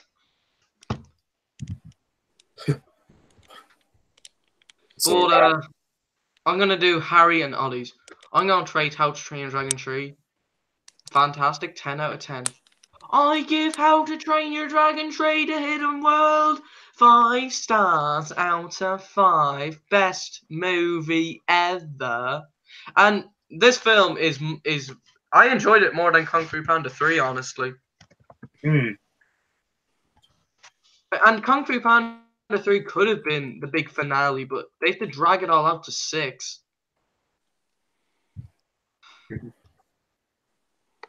But this film 16 bottles outstanding. standing on It's the the wall. best finale ever. It's right up there with Avatar: The Last Airbender, Sozin's Comet, Ninjago: March of the Oni as a great finale. But this one, this is how you do a finale. This is how you plan a franchise. I love this franchise. I am gonna miss it, but you know what? No, I'm not gonna miss it because it's always gonna be here. It's always gonna be part of me. It's gonna have a special place in my heart. I'm gonna treasure and remember it for many generations. And Astrid Well, will always have a special place in your dick. Exactly, it will have a special place in my body. The villain, Grimille the Grizzly. Well, No, I meant Astrid will have a special place in your dick. really weak. Hang on, wait. Nothing Hang on compared to the other pause villains, something. especially when compared to the designs of the three. Never mind. But Shite, did what I think happened of to my Grimille computer? as himself? Grimille was phenomenal. This Hang guy was on, a I'm kick-ass trying to villain. stop He was something. intimidating, he was badass. He was so much Whoa. like Jen hunted every Night Fury. There were times where you felt really sorry for Grimille, and well, not really sorry, but more. Okay, hang on. I don't feel sorry for Grimille. how did you Grimille the wait? Grizzly, What? Well, let's be honest. I'm just doing your voice, to be honest. It is nothing compared to the other villains, and especially when compared to. It is nothing compared to the other films. But Okay, come on, man. We need to, move on. Hang on. Give me patience, you little prick. Don't think little is the right word to use. Hang on. What are you trying to do? Have patience. I'm trying to do something. Yeah, but yeah, this franchise is gonna have such a. This is over. Yeah, hit this is it. Okay, hang on. This is it. This is where I smile.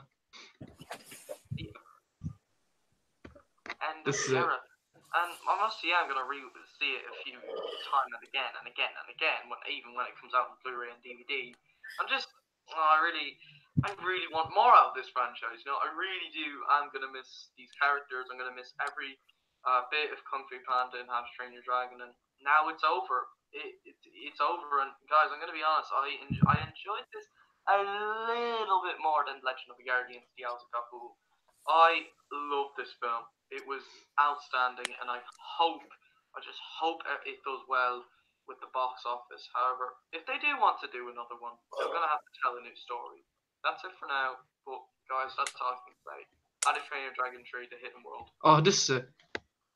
It have to, guys. You know what rating I'm gonna give it. It gets. I am going to give How to Train Your Dragon 3: The Hidden World the seal of awesomeness, and yes, and of course, a 10 out of 10.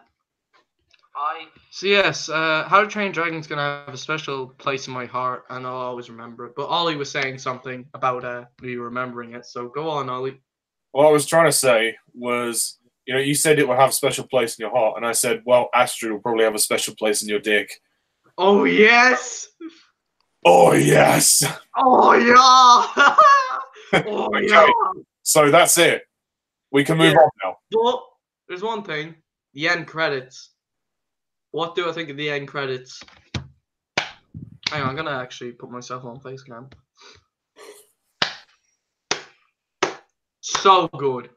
Fucking so good! Well, that's good then. Okay. Okay, so Okay, so Harry. At long last, we finally get to Harry. I thought that would never end. No, fair enough, Lee. It was a very special film for you. So, Harry, what do you think of How to Train Your Dragon 3: The Hidden World, need I ask? There was a trilogy when I was a boy. How it ended, now everybody knows that this trilogy changed the world forever.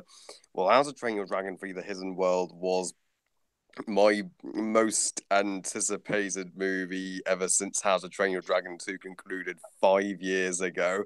And 5 years, and after Dreamworks made their worst movie in 2017, they made the best comeback ever with their best movie. How to Train Your Dragon 3: The Hidden World is not just the best in the How to Train Your Dragon trilogy. This is the best movie I've ever seen in my entire life since The Lion King. Agreed. It is, yeah, this is the Best movie ever. 10 out of 10.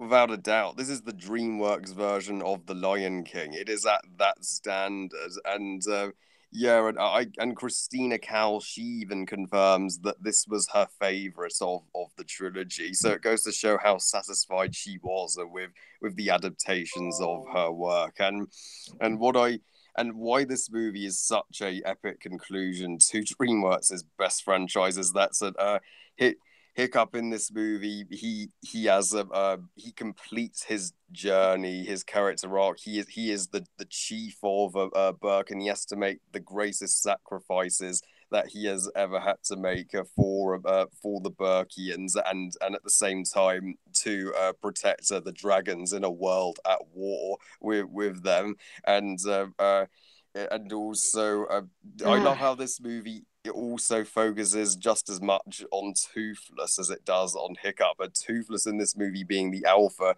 he also has to make sacrifices to protect his people, the dragons, and the Light Fury, who Ollie's right. I also name her Toothless. She's now my favorite How to Train Your Dragon character, and even though she's a dragon, I did have a crush on her. She was that adorable, and the moments with her and with the moments where Toothless is courting the Light Fury, this is the best. This is the most beautiful silent animation I have ever seen, and Toothless and the Light Fury's romance is the cutest love story. You see 50 Shades. This is how you do a romance. This is how you have sex in movies. That exactly. That's how you sexualize women, Michael Bay. Well, yeah, exactly. Well, just don't show up the arse. That's all. Exactly. I am and Astrid in this movie. I did forget to mention her in How to Train Your Dragon 2 because she has less scenes with Hiccup in that movie, but she and the Dragon Riders have more screen time than ever. Thank God here. And Astrid, she's fully on Hiccup's journey, and I absolutely love seeing Valka as part of the team, and the moments with Valka and Astrid, the mother and daughter-in-law moments when Valka is encouraging Astrid to convince Hiccup that he's still worth something even without Toothless. And guys, hang on, sorry to interrupt, Harry, but you know what we should do when we finish up when Ollie finishes talking? We should get a can of Coke or a drink or a glass, and we go, cheers everyone to How to Train Your Dragon. Yeah, sure. We shall do the toast, but yeah, and Astrid in this movie, she's the most freaking gorgeous that she has ever been, and especially especially love the moment between them where Hiccup is tickling Astrid on the cliff, after Astrid's like, Snapmap totally has eyes for your mom. Yeah. And you think you and I should? Oh God, no! We're nowhere near ready for that. Oh yeah, that's and her hair in that scene, and her standing. Yeah, I would love to stroke her head for sure. And me too. Oh yeah, totally. And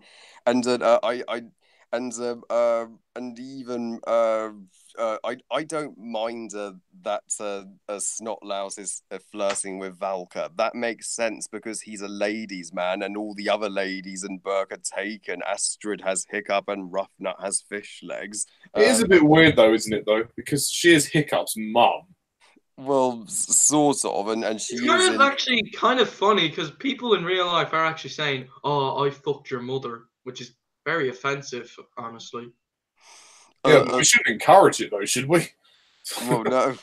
Well, maybe she's a little older for him. I mean, but Eric may be best with broad, but just between us, you have the brains. Oh yeah, number one. Oh yeah. So she's just going to forget about Stoic now. Okay. Well, she needs to move on somehow, and it works. It works. So she gets. You see, Hiccup, Snotlouse is a new father. Oh yeah. and Rough Nut was my favorite of the Dragon Riders here. She has her most hilarious moment when she's captured by Grimille and she's pissing him and the warlords off by being such a chatterbox. I know what you're thinking. You never had a prisoner this hard. And Grimille himself, he's honestly even better than Drago. He is the best antagonist in this entire franchise. I mean, what I love about Grimille, he not only does F. Murray Abraham, his vocal performance as Grimille, he's in the same league as the vocal performances for the Disney villains, but Grimille is what said Hiccup would have become had Hiccup hunted dragons instead of protected them. With Grimille's backstory, he shot down a Night Fury and he killed it, and that made him viewed as a hero in his village. And so he's why Toothless is the last of his kind, and so that gives him a similarity to Lord Shen from Kung Fu Panda 2. And the moment when he's in Hiccup's house, that moment was intense as fuck. And this movie is the most visually stunning of the three. This has the best animation I have ever seen. And I'm like this movie the hidden world sequence especially is the most astonishing scene in the movie. Even though we only see the hidden world in one scene, it's totally worth it. And I love the flashbacks where we see Stoic. That was a beautiful tribute to the character. And the final Armada battle, fucking epic, best final battle in this entire trilogy. And the moment when Toothless is shot and Hiccup's telling the Light Fury save him, and Hiccup and Grimille are falling to their deaths. So can you imagine if Hiccup was killed off there? That would scar kids for life if it ended that way. And then the Light Fury, he rescues Hiccup at the and Hiccup removes his prosthetic leg and Grimille drowns, and then we get an ending even sadder than Toy Story 3 when the dragons are forced to and the Vikings are forced to part ways because the world isn't ready to accept dragons the way the Burkians are. Seeing Hiccup and Toothless hug and seeing the dragons fly off to the hidden world, it's an ending, as Jay Baruchel said, that will leave you sad but satisfied. And then we see Hiccup and Astrid's wedding, and when we see Hiccup and Astrid have two kids, there's Zephyr and Nothing, and Toothless and the Light Fury have their Nightlight babies, who are the most adorable Dreamworks babies, even more so than Shrek and Fiona's babies, Donkey and Dragon's babies, and Baby Poe, and the Boss Baby, and the Boss, far more adorable than the Boss Baby, the Boss, but at least Hiccup and Toothless do meet again. So this ending was flawless. It couldn't be any better. And special thanks to Dean DeBlois for giving us this wonderful trilogy. It's now dethroned Toy Story as the greatest animated trilogy of all time. And this is my favorite movie trilogy in general. And as a conclusion to a trilogy, this movie is better than Toy Story 3. It's better than War for the Planet of the Apes. It's better than Kung Fu Panda 3. It's better than The Dark Knight Rises. And even better than The Lord of the Rings, The Return of the King. So I give How to Train Your Dragon 3 The Hidden Worlds a 10 out of 10 and 5 stars out of 5. That wasn't predictable at all. No, fair enough, man. Well, I'm not gonna sugarcoat this film like you guys have. Fuck you. But no, hang on a minute. Hang on. Hear me out. I will say this. I will say this. This film is fantastic, and I was very impressed with how good it was, because I was worried that it could have, because the second one was so good, I didn't know how the third could get close or even top it. I don't know which one I prefer, whether I prefer the second or the third, but I can say this: they're both on similar levels. This movie is excellent. It's a very excellent, more than satisfying ending to the trilogy. If you are a huge fan of this series, like these two knuckleheads, then you're gonna love this movie. And I say knuckleheads with the greatest of love and respect. The story's great, and it is the proper conclusion. Although, quite why they didn't think about the hidden world in the first two movies, I don't know. I guess they never really needed it. But anyway, I do have a couple of issues with this film, which is maybe why I slightly prefer the second. I'm starting to think that now, but I'm not sure. The thing is, Grimille, again, he's just another so-so villain. He's just... How dare you prefer the second over the third? I mean, as far as Grimille is concerned, I mean, F. Murray Abraham does give a good performance vocally. But there's not much to the character. He's just another dragon catcher. It's kind of cool that he's almost the parallel to Hiccup in that he actually killed the dragon in A Night Fury instead of spare one. But beyond that, he doesn't really get much to do, and he's just kind of there, like Drago. So, yeah, I didn't think he was all that, and his death was very abrupt. But, I mean, he was certainly good enough. You know, he wasn't terrible. At least he had more screen time than Drago. I guess so, but I still thought he could have made a bit more impact for me. And also, as I've alluded to... Sorry, lads, I need to mute myself. My brother's here. Okay, yeah, sure. So anyway... hang on, he wants to introduce himself. What the hell's going on? Where are you going? Where are you going? Don't tell them I'm that, right? Well, I don't know. I mean, I'm in a live stream with two Britons, so we're from Little. Ollie is from Little Britain. Harry is from Little Britain. So This is on YouTube. yeah. What the hell's going on? It's my brother. Oh, okay. Well, okay. Anyway, can I carry on? Ollie, say just say see you later, Ross. Okay. What the hell happened there? Anyway, as I was saying, Hang on. what is it now? You can start. Look, can you mute yourself or something? What the hell? Okay, as I was saying, what Harry, as I alluded to earlier, when Harry was talking about the Snotlout Valka thing, I personally disagree. I'm sorry. I just think it's too weird. It's not the fact that, I mean, it's played for laughs. Okay, fair enough. I get that. But it's the fact that she's Hiccup's mother. That's just, ugh. That's just where I draw the line. I don't think that was appropriate, especially for a kid's film. It's not like it was ever going to be more than just a bit of flirting, but even so, it's just weird to think that, you know, Snotlout would be even interested in Valka, who's like twice his age, and that she would actually even respond to at the end with a bit of, you know, a compliment. Ugh, I mean, Stoic would be spinning in his grave. But it is only a minor thing. Luckily, it doesn't overtake the movie, but it does make me go, ugh. I can't really accept that. Also, I mean, but all the side characters are great. It was all quite funny. I wasn't sure when the movie began, when it opened, because that opening scene was quite comedic. I wasn't sure if the movie was going to be more comedy than anything else, but I absolutely love that. Sorry about that, everyone. Oh, it's okay. I absolutely love that the movie opened with an action scene. It's different from the This Is Burke opening from the first two.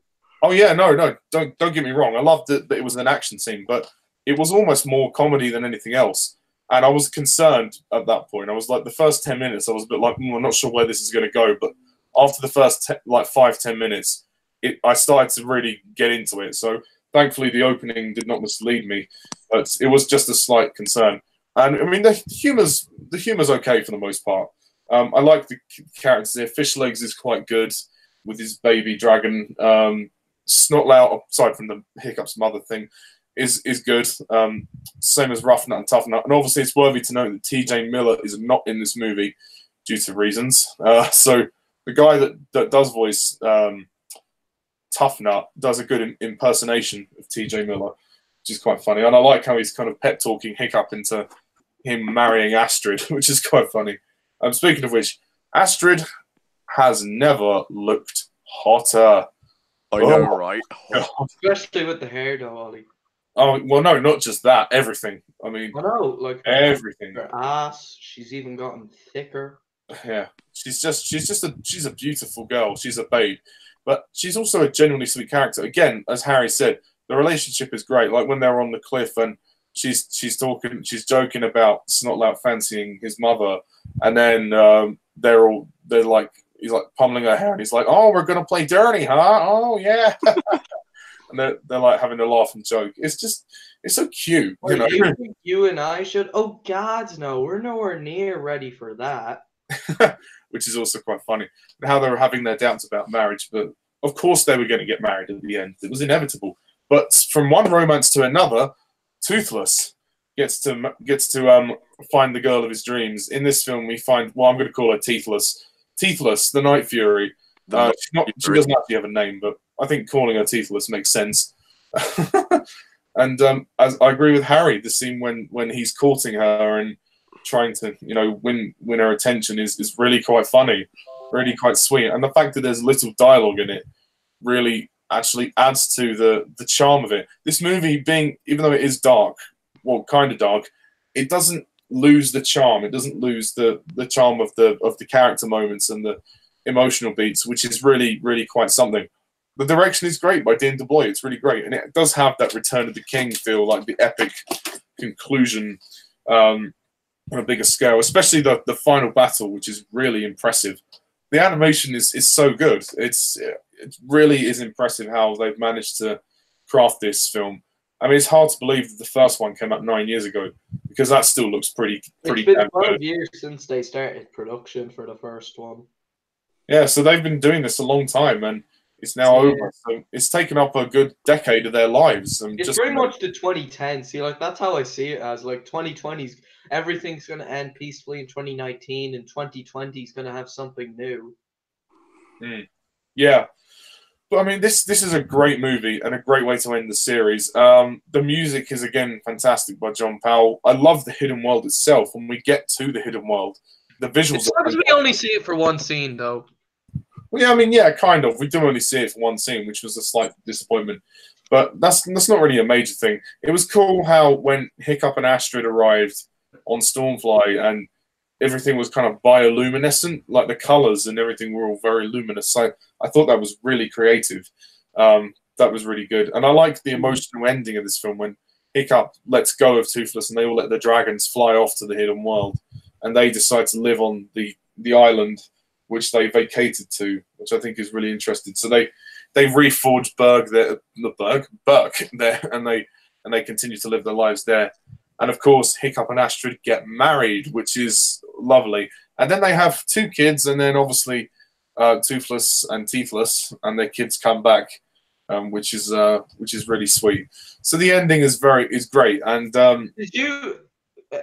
Sorry to interrupt, but come on? Let's be honest, Harry. Yeah. Did you think Toothless was going to come back to Hiccup? Did you think the dragons would come back? I knew they would somehow.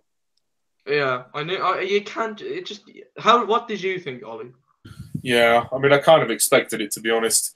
I mean, I think, you know, as soon as you saw them out on the boat, you kind of thought, oh, okay, Toothless will come back now. But at first, I wasn't sure. But then by that point, yeah, you kind of just know. But in a way, I'm glad he did, because he didn't leave them apart for forever. He did remember him. He did come back, and they did share. Yeah, but I love how I love the music. Like,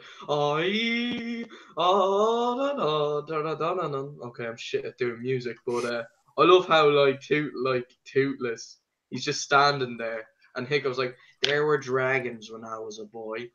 Oh, there were great grim sky dragons that nested on the cliff tops like gigantic scary birds.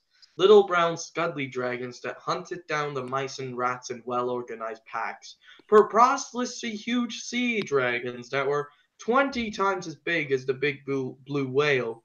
Some say they come back to the sea, leaving not a bone or a fang for men to remember them by.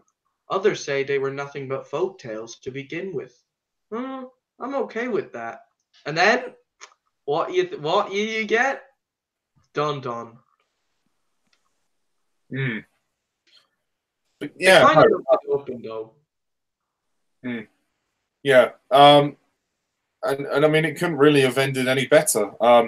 aside from some of the weird choices of comedy, like the Snot Lout and Valka thing, it's very, very good. And once again, I mean, it's a very consistent trilogy. I'm not going to go as far as Harry and say that it's like the best trilogy ever or like the best animation ever. I don't think it's that good. Hey, fuck you. Oh, shush. No, they are very good, and the 2 and 3 are excellent, and the first one's very good as well. I do prefer the Toy Story trilogy as the greatest animated trilogy. But I still Toy rate Story's nothing in comparison to this. this trilogy could be in my top 10 favorite trilogies. I'd have to see about that. What about would you say it's on par with the Kung Fu Panda trilogy? Yeah, okay, I'll give you that. It's on par with those. I'll give you that. But it's hard to tell really because I've not been watching these films as much as you guys, so I'm definitely going to buy the third one and add it to my collection. It's actually been confirmed in Australia that they'll get the DVD in April, and I'm kind of really excited that we could get it in May. I really hope so because like in July, me and my family always go to Turkey. So when Kung Fu Panda 3 came out on Blu-ray, I wasn't able to pick up the Blu-ray on day one because I was in Turkey. And then when we came home, I went to Tesco. You know what Tesco is, don't you? Oh yeah, of course we do.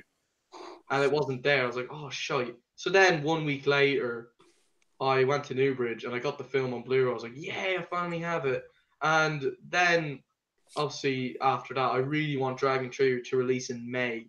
So I really wanted, because I kind of like, when I finish up, which I obviously do finish up second year in May, and obviously second year has been a very fucking stressful year. So, yeah. which I obviously am taking out of science. So I got one. Oh yeah, Ollie, wait. Since we're talking about How to Train Your Dragon, see this book? Wait, can you see it? No. Oh. You've already showed us that book. Yeah, well, now that I think of it, fuck you, fuck you, fuck you, fuck you. Okay. So if that was necessary, but... Sorry, but I think we need to give this book what it truly deserves. We're going to use the Toothless figurine. What do you think's going to happen, Harry? He'll blast the book. He'll blast the entirety of science. Who do you think's going to win, boys? Toothless. All right, 3, 2, 1, go. Yeah! Yeah, fuck this book! Okay, Lee has officially gone mad. All right. Yeah. Oh. Right. So yeah, but I obviously do really want it to be like at the end of May because I'd love to just come home, finish up the school year, and then I might even ask my mum, "Oh, sorry if you could pick up the Blu-ray for me while I'm in school." Yeah. So. Okay. Yeah. Right. Just to summarize, otherwise we'll be on for ages. Dragon is way better than science. Yes. As I said, this isn't like for me the best trilogy ever, but it's a very good trilogy, and I rate it highly. It's the best trilogy from DreamWorks for sure. It may be in my top 10 favorite trilogies. I'd have to decide about that. But as of now, as it stands, it's a fantastic conclusion. Definitely on par with 2, maybe slightly under, but only like by a wafer thin margin. Like they're so close. They're all so good. So, I'm definitely going to rate this a 10 out of 10. 2 and 3. I'm definitely going to rate this a 10 out of 10 and add it to my collection.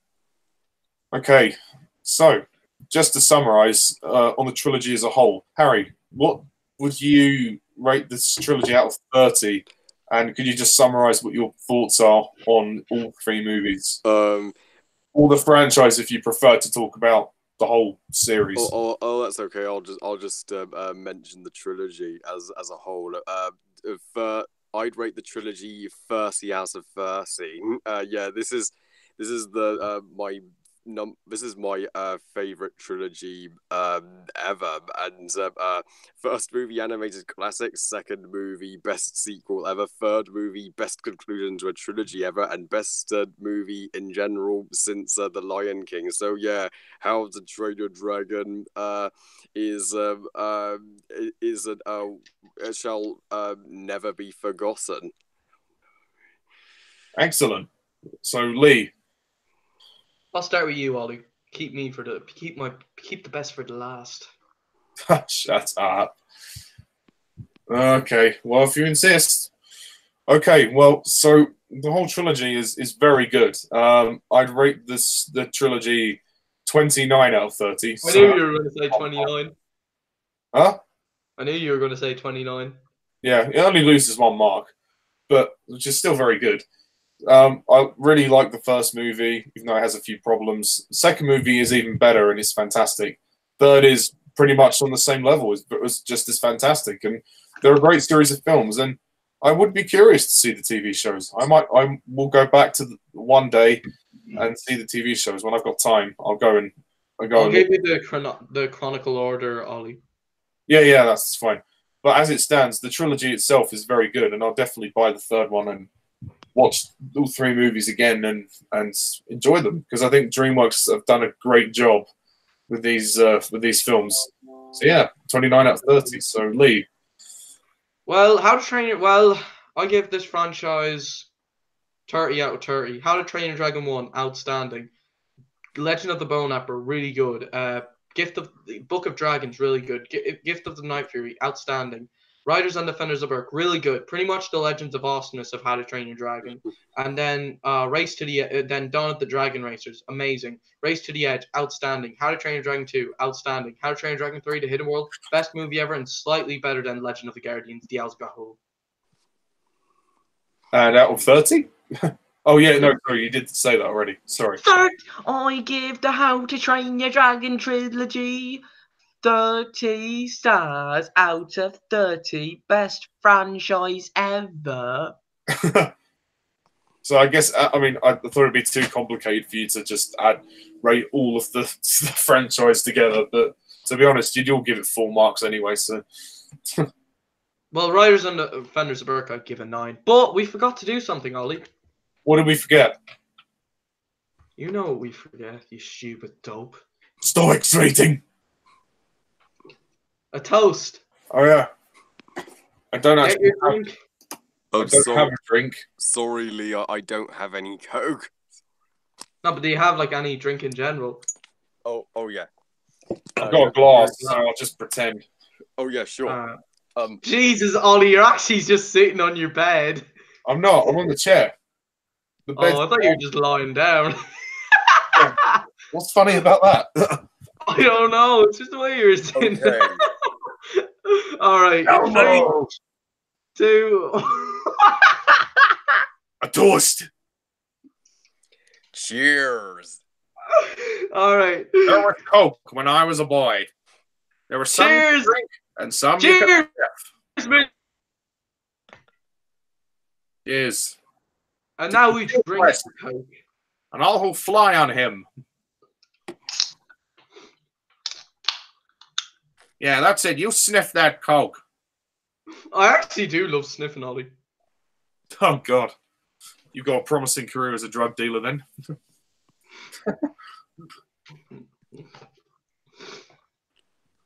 Ooh. Astrid, where are you? Oh, God. This boy is officially stoned. Lee's at that young age. Astrid, where are you? I'm over here, Hiccup. I'm waving the white flag. I surrender. Oh, yeah. Harry, you want to do the Hiccup and Astrid parody? Oh yeah. Oh yeah. What was it? Sorry, I forgot. Hiccup, you can take off my wedding dress if you'd like. Allow me. Oh yeah. And Hiccup, I'm pregnant. Well, that didn't take long, babe.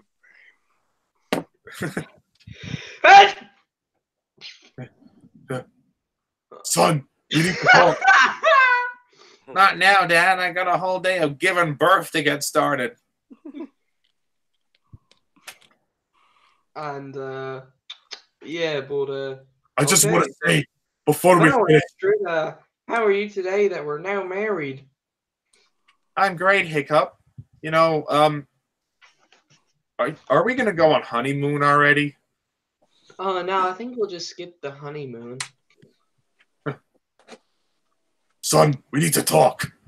The thing Not is, now, Dad. I've got a whole day of fucking to get started. that's my point. There's a little thing called protection. And what's this protection, Dad? Me. Just stand in front of your dick so that it doesn't go into her. That should work. All right, who wants to call privately?